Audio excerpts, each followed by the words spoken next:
Hello everyone, I'm Heather, and in today's video I want to share with you 2 inexpensive, fun places to take your kids in St. Paul, Minnesota, especially if they're animal lovers. I am filming this video on Wednesday, July 20th, 2022. We decided today to go on a little field trip. Now, when my kids were younger, this was something that we did quite frequently, especially in the summer when I needed things to keep my younger kids occupied and keep them from getting bored in the summer. But we haven't done a little day trip like this in a long time, mainly because now that my kids are older, we tend to take longer, more extensive, big trips that you'll see in like a lot of my vlogs. Okay, let me give you a little background as to why we took this field trip today. Earlier this week, our public library, which we go to all the time, was having a special program about reptiles. And Megan was very excited about this because she's very interested in reptiles and snakes. She's actually a huge animal lover and she likes learning about animals of all kinds. She was excited that they were having this program at the library because it was a visiting reptile expert that was going to be bringing actual animals and stuff to the library. And so we went down there well ahead of when the program was going to start. Megan got a seat in a chair. There was like a space on the floor for younger kids to sit, and then there were lots of chairs set up. It totally filled up what I would say beyond capacity. I really feel like it filled up past the point of what was safe. I feel like they were probably violating fire code or something.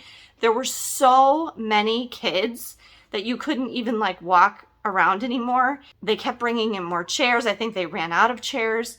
And Megan did not feel comfortable. We're in the midst of the BA.5 variant of COVID and cases are on the rise again. And Megan was literally the only person there with a mask on. It was so many kids and all their parents and everything. It was very loud. It was very crowded and she just did not feel comfortable. I was in a different area of the library and she texted me and said, "Mom, I don't think I want to stay." And I said, "Okay, that's fine. Come meet me and we'll go." But she was very disappointed because she really did want to hear the program and learn about the reptiles and get to touch them and everything, which was what they were planning on doing. And so we went to one of the employees in the children's department of the library that wasn't in the area of the library where they were having the presentation, and we talked to her and we said, "Where did this person who's here today come from?" And she looked it up and gave us the information, and it was a place in Maplewood, Minnesota called Snake Discovery. And I have never heard of this place. And we go to the cities all the time. So we thanked her and we took the information. And then Megan looked up the website herself when we got home and found out more information about it. And she actually got really excited about going to visit. And so today we decided to take a little field trip and go to the Twin Cities and go to this place called Snake Discovery. It's in an out of the way place. If you weren't purposely going there, it's not something you would ever drive by. It's not very big. It's a pretty modest sized building. It obviously was something else previously, but they've done a very nice job of fixing up the building and making it a cool place to learn about reptiles. They also have a shop, like a store, where you can adopt animals to take home with you, and they have like all the supplies and everything. Megan was very impressed with the staff there and what she learned. When you first come in is the store. And then you go to the register and the zoo is past that. It's $10 per person for adults to go into the zoo. I think that the kids were $6. I'm not sure about that. You could look it up on their website. And I'll put the website for Snake Discovery in the description down below. The displays were very nice. They obviously take very good care of these animals. The theming and everything was really cool. Again, it's not very big, but they had a really decent number of snakes, lizards, tortoises, turtles, frogs, all sorts of different kinds, and a whole bunch of stuff I've never seen before. So it was quite cool. In the back of the zoo was the invertebrate cave, and they made it to look like a cave. And there they had like insects and things, spiders and stuff. We didn't look in there very carefully, but that also back in that area was where the restrooms were, and they were very nice, very modern, newly renovated restrooms. After we had walked around and seen like all of the animals and taken some pictures and things like that,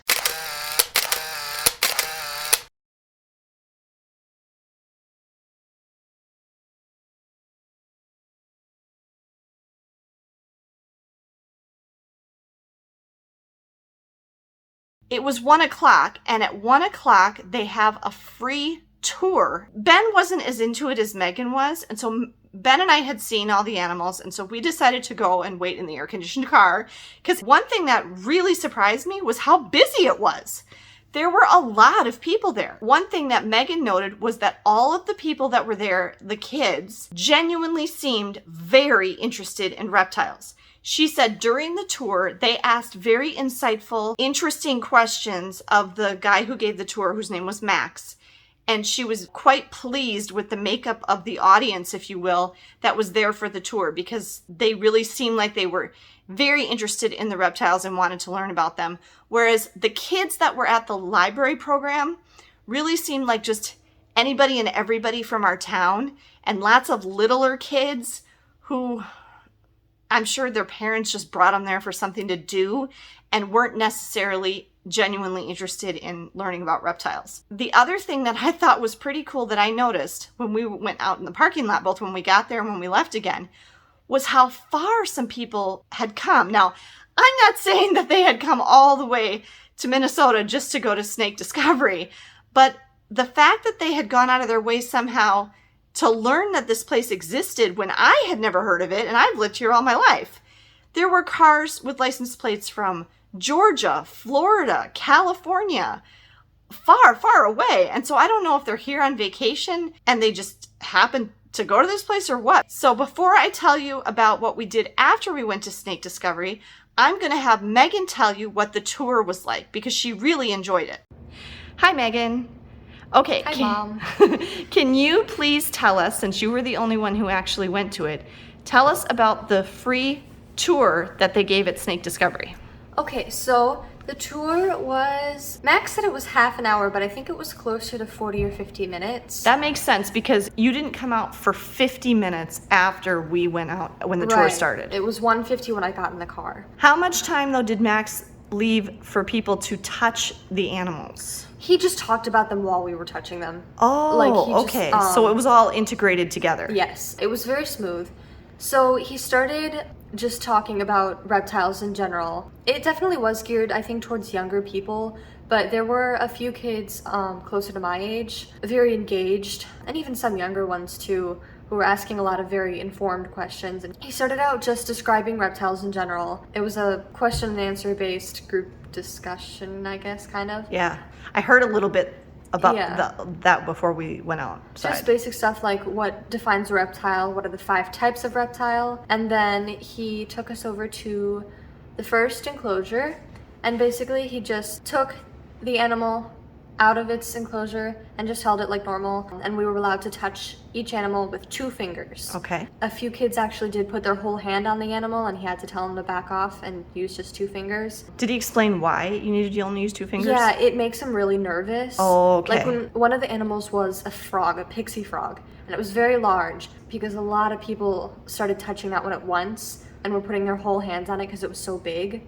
And the frog actually started to puff up to make itself appear bigger for intimidation. Because it was getting anxious. Getting scared. Yeah. And then once everybody had quickly gotten to touch it, he put it back in its enclosure. As we went around, he showed us 5 animals total, and those are just the ones he talked about. We saw the pixie frog, some type of gecko. I don't remember what type it was, but it was one of the more like exotic types, I guess. Okay. And we saw a Brazilian rainbow boa named No-Eyed Moody, and that was because he was born without eyes. It was really interesting because Max told us all about the other features he could use to navigate and see, like his tongue. He still has heat sensors, so he can tell where there is like something warm or something cold. We also saw a boa constrictor named Sandy, and the alligator? Yes. And we learned about the alligator. We did not take out or touch the alligator. Okay. Oh, one thing that was cool about the alligator exhibit was you could crawl.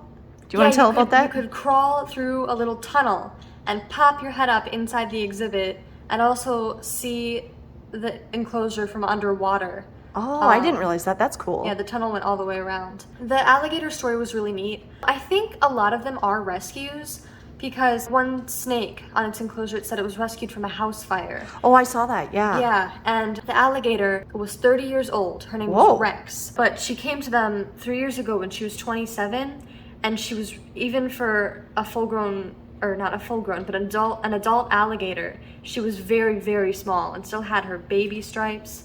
And that was because the person who owned her kept her in a very small enclosure, and so she physically couldn't grow anymore. It was like her body trying to adapt to the environment. And we could see in the picture he showed us, and even on her snout was curled a little bit upwards because it kept bumping against her old enclosure. Overall, the tour was really interesting. I did learn some things. He basically just talked about the reptile in general, what they eat, where they live, and as he was talking, he held on to the animal and we just got to pet it as he would, like, he'd hold it out to different people. Do you think that the tour definitely enhanced your experience of visiting Snake Discovery? Yes, because actually I think I paid more attention to certain things than I would have if I had not done the tour, if I'd just been walking around on my own. Because I think I heard you say, Ma, there were a lot of animals in there. Yeah, there were. And it was actually a little bit overwhelming. Yeah. I don't think I saw or stopped to look at everything, but it was nice to get some close-up experience with some of the reptiles so that I could learn about some of them up close and pay attention and get a good experience out of it. Who would you say this museum or this little zoo is best for? I think it's good for really anyone who loves or wants to learn about animals. It was like a zoo, but more hands-on and local, and really just about reptiles. It was very straightforward and simple, and I think even little kids could understand it. It really is for people and kids who do want to learn. Yeah. Not just, ooh, see, look at the animals. Right, like entertainment, yeah. It's not for entertainment, it's for education. I felt that the exhibits were very nicely done. Yes. And it seemed to me that they take great care in properly caring for the animals. There were lots of reptiles. I looked through them for adoption, snakes mostly. I think there were a few lizards. And I read on the website that you have to go through a few checks to make sure you're gonna give this animal a good home. And like they have to approve the enclosure you have. You either have to buy an enclosure from them or show them pictures of the one you have at home so you can prove that you have a good home for the animal. It definitely seems to be a very well-managed facility. Okay. I think they're doing a great job and they're very serious about their work. Cool. Thank you, Megan. Okay, since we weren't actually at Snake Discovery that long, I would say that we were probably there a total of about an hour and a half. And it was 3 hours of driving for me because it's an hour and a half up there and an hour and a half back. We decided that we wanted to do something else while we were in the cities, and something that was relatively close and also is free was to go to Como Park Zoo and Conservatory. Now, sometime I really do need to go to Como Park Zoo and Conservatory and make a full tour of it for you. I wasn't actually planning on making a video today. That's why I don't have any video footage from Snake Discovery, and I apologize about that.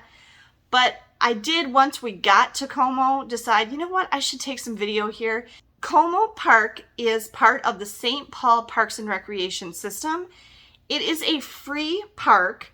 It's a very large park, and there's lots of other activities there besides the zoo and conservatory, but it's a very popular place to go. We've been there many times in the past, but it has been quite a while since I've taken my kids there. It's a very popular place to take younger kids. And the two reasons I think it's especially good for younger kids, as opposed to, say, the Minnesota Zoo, is because the animals are much closer. It's more of the kind of zoo where you can kind of get right up to the animals. And the second reason is because they have something there called Como Town. Como Town is an amusement park. Now, it's only open seasonally. The zoo is open all year. Como Town is only open seasonally, like, spring through early fall because of the weather here in Minnesota. And it's an amusement park. It's got rides, but most of the rides are geared for younger kids. I would say that once you get to like about 5th, 6th grade, your kids aren't going to think Como Town is very cool anymore. It's really best for kids that are younger. Now, I had the challenge in my family that I had a pretty wide age range between my kids. Andrew is 11 years older than Ben. So there were many times where we were going to things like Como Town at Como Park, where I had Ben, who was like 4 years old at the time, but Andrew was 15. So, I mean, Andrew was always a very good sport. And if you have kids with a range of ages like that too, they'll still have fun there. But just be aware that most of the rides at Como Town are better for younger children. Como Town does cost money. You have to buy tickets. I'm trying to remember how that works. I can't remember. It's either wristbands. I think it's wristbands, or you buy individual tickets, maybe. I can't remember. Again, I will put the link for Como Town or Como Park Zoo and Conservatory down in the description below so you can find more information. Now, the zoo and the conservatory are very lovely. I especially really like the conservatory, and they are free. Now, when we were there today, there were two things that I noticed. We have not been to Como Park since the beginning of the pandemic. It's been several years since we've been there. One thing that I noticed was the way that they have you entering and exiting from the zoo and the conservatory is completely different from how it is normally or how it was before the pandemic. And I asked someone that was working there, a volunteer, is this just set up this way because of the pandemic? We actually went to where you would normally enter and it said exit only, and we had to go all the way around the building and find a different way to go in. And she said, yes, they started when it was closed for quite some time. And then when they reopened sometime during the pandemic, they had it set up this different way. And it's just for crowd control and traffic control. We were there on a Wednesday afternoon, and the conservatory, which is a glass structure with plants inside, basically is what it is very, very lovely. And it's open all year round. And one thing I think would be so neat, and I'm sure I have done this, I know we have, is to go there in the winter when everything is frozen and dead outside here, and you can go in and see all these lush plants and everything growing. The conservatory was very quiet and quite empty when we were there today. We would run into little groups of people here and there, but for the most part, it was very quiet. It's very peaceful. It's a very nice place to go, like if you just want some place to think and reflect.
There is a little children's playroom just as you're going into the conservatory, which I remember taking my kids in, has some educational components. And then out the back of the conservatory, there is an outdoor Japanese garden that was donated.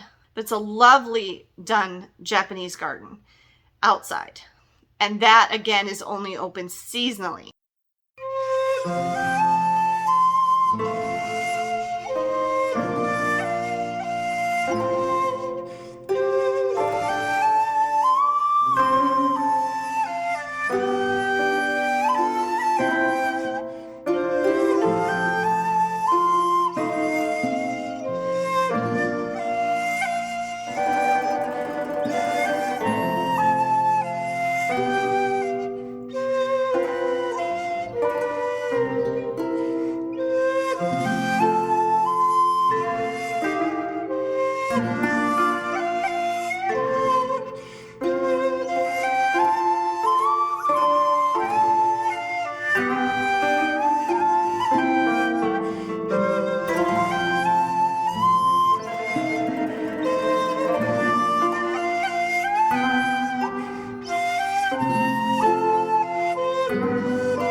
inside of the conservatory building in what's normally the front, but now is like where you exit, is also just a beautiful array of native Minnesota wildflowers and prairie plants and things like that. Just very nicely done.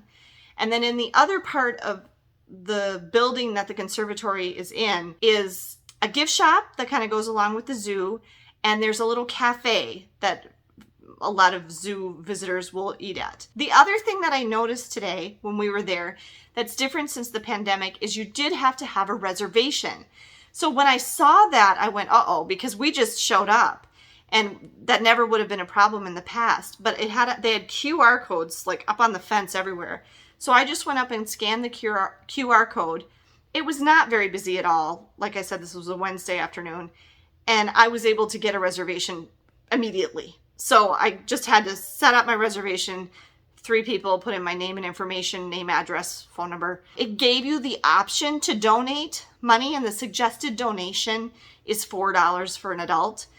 I didn't do it on the website, but I had some cash in my purse, and I put the cash in one of the many donation boxes that's located around the zoo and the conservatory. I put the cash in to cover the amount we would have donated. But you do not have to donate to be able to go to the Como Park Zoo or Conservatory. They are free. So know that you don't have to donate. It's not expected. It's just a suggestion. And then we didn't go into the zoo today, but it's a lovely zoo. It's pretty modest in size and fairly easy to walk around. The animals that I really think are worthwhile seeing at the Como Park Zoo, and there's more than this, they have a very well done gorilla exhibit with mountain gorillas. That's pretty interesting. And they have tigers. They have lions too. I'm pretty sure, oh boy, I might be mixing it up with a different zoo. But I know they have tigers, and they have, it's either seals or sea lions. I can't remember, but they have a show. They have a show with the seals or the sea lions, whichever it is, and a little amphitheater where you can see the show, and they do some training exercises with them. It is, again, a smaller zoo and a little bit more younger, kid-friendly zoo. And there's other animals besides what I mentioned, but it's a nice zoo. And sometime I will go back when it's not such a hot day like it was today. It was very, very hot today, which brings me to something else, which I'll talk about in a minute. It was also very windy today, though, so the wind felt nice, but it was very hot, and I wouldn't have wanted to be outside for very long. The other thing that I really love that is at Como Park Zoo and Conservatory is the carousel. There's an absolutely amazing, very well-preserved old wooden carousel. Don't let that fool you, though, that it's old. That thing goes fast. We've ridden the carousel many times. We really enjoy it. It's a beautifully restored carousel. It's $3 a person. But it was closed today. If it had been open, we would have ridden it because I love that carousel. But it was closed today because it was too hot. So there's some reason, something about either the mechanics of the carousel, or maybe it might be the wooden horses themselves. They will not run the carousel when the temperature is too high. So that's something to note. But it's a beautiful carousel, and I recommend that. It's really fun. So that is what we did today. We went to Snake Discovery, and we went to Como Park Zoo and Conservatory, and basically focused on just the conservatory part today. And I just wanted to share this video with you to give you, there's several weeks of summer left. If you're looking for something fun to do with your kids that's low cost and or free, these are a couple things that I would suggest to you. So I hope you enjoyed this video. If you did, please be sure to give me a thumbs up down below. And if you're interested in travel content like this, or cool things to do traveling with your kids, please be sure that you subscribe to my channel and click on the notification bell so you get notified of each new video. Have a great day, everyone, and safe travels.